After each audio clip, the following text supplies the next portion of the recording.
Hey everybody, thanks so much for coming to the class today. This is the Immersive Communications for Preppers course. So let's just get started. Tell me a little bit about what you hope to get out of this class. I'm new to radio and just want to get a basic understanding. This is a great place for you. You're really going to enjoy this class. Lots to learn. What about you? I'm a licensed, super advanced class. I've been licensed for 40 years.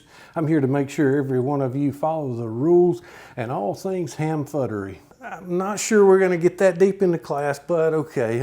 And you? I'm here to demonstrate how to use encrypted digital communications using DM25 and super wideband protocol and how to look cool doing it. Why are you wearing body armor in our class? Duh, it's called tactical comms for a reason. Plus, tactical. You can't use encryption on ham radio. I'm using digital and I'll use whatever frequency I want to use. Haven't you ever heard of the First Amendment? Hold on just a minute, hold on. That digital junk won't work when the internet fails. It doesn't matter. I've got triple AES ACR encryption and I've got a whip antenna. I don't need anything else. 2 meters CW is the only thing you need for MCOM. I just want to know how to turn it on.